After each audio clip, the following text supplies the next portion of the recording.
आता अमित शहा फार मोठे हिंदुत्ववादी आहेत आणि त्यांचा एक फोटो कोणीतरी ट्विट केलेला आहे.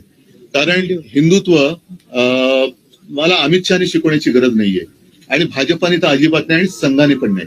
तूर्त काय झालेलं आहे की गेले 2-3 दिवस लोकसभेच्या म्हणजे संसदेच्या अधिवेशनामध्ये वंदे मातरम या विषयावरती चर्चा किंवा बहस, एखाद्या राष्ट्रात राष्ट्रगीतावरनं बहस कशी काय होऊ शकते आणि इतक्या वर्षानंतर ह्यांना अचानक वंदे मातरम का आठवलं? आपला देश त्या वंदे मातरमला 150 वर्ष झाली आणि भाजपचं वंदे मातरम हे फक्त 1 डे मातरम आहे, एका दिवसासाठी आहे 1 डे मातरम. कारण बाकीच्या वेळेला त्यांना त्याची काही पडलेली नाहीये. भारतात काय चाललेलं आहे, वंदे मातरम म्हणताना माझी माता किती दुःखात आहे याच्याकडे त्यांचं लक्ष नाही.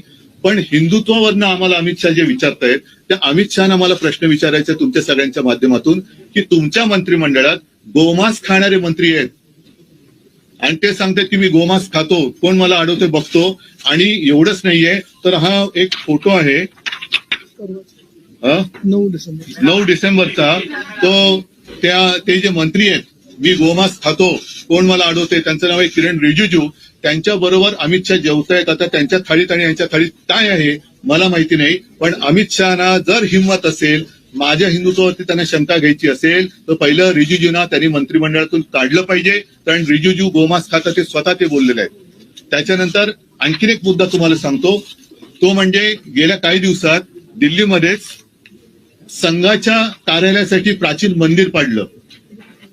ही एक बातमी जोरात चालली. मी त्याच्यावरती काय भाष्य केलं नव्हतं, पण अमित शहाना मला विचारायचंय की हे मंदिर पाडताना संघाच्या कार्यालयासाठी तुम्ही मंदिर पाडून तिकडे संघाचं कार्यालय उभारताय.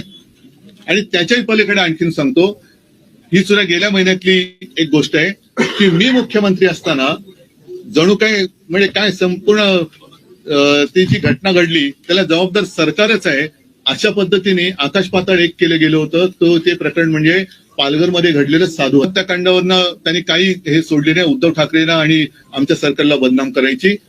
त्या साधू हत्याकांडातील संबंधित अशा व्यक्तीला भाजपात घेताना तुमचं हिंदुत्व काय मेलं होतं? लाज वाटली पाहिजे अमित शहाना की त्यांनी माझ्या हिंदुत्वावरती शंका व्यक्त करताना त्यांच्या बुडाखाली जे काही हिंदुत्व आहे ते पहिलं बघायचं आणि मग त्यांनी माझ्यावरती आरोप केले पाहिजेत. या न्यायमूर्तींवरती ज्या काही गोष्टी आहेत ती एका केसमुळे नाहीये. त्यांची आतापर्यंतची जी काही वादग्रस्त वाटचाल आहे त्याच्यावरती काही न्यायमूर्तींनी आणि काही माजी न्यायमूर्तींनी सुद्धा आक्षेप घेतलेले आहेत. हा सगळा प्रकार एकत्र केल्यानंतर एका केसवर नाही झालेला नाहीये. आणि कधीही कुठल्याही बाबतीत म्हणजे त्या मंदिराच्या आवारात दिवा लावण्यावरून हा जो काही वाद आहे, मंदिराच्या आवारात दिवा लावला गेलाच पाहिजे, तिकडे रोषणाई, तिकडे हिंदू सण साजरे झालेच पाहिजे, उत्सव साजरे झालेच पाहिजेत या मताचा मी आहे, माझी शिवसेना आहे. आणि हिंदुत्वावरनं अमित शहानी शिकवू नये. कारण परत एकदा सांगतो की वंदे मातरम ही चर्चा त्यांनी मला असं वाटतं की संघाचे कपडे उतरवण्यासाठी घेतली की काय.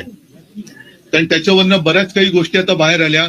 अगदी ते ज्यांना देव मानतात त्या श्यामाप्रसाद मुखर्जींचे सुद्धा मुस्लिम लीग वरवरचे काय साटलोट होतं आणि स्वातंत्र्य चळवळीमध्ये त्यांनी चले जावला कसा विरोध केला होता.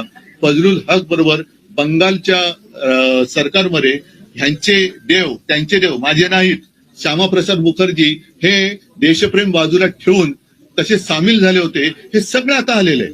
आणि 3 ठिकाणी तिकडे त्यांनी मला वाटतं मुस्लिम लीग बरोबर सरकार स्थापन केली होती आणि हे यांचे स्थापन करते यांचे सिंध सेंट्रल प्रोव्हिन्स आणि 3 हे यांचे राजकारणातले जन्मदाते आणि ते आम्हाला हिंदुत्व शिकवायचं.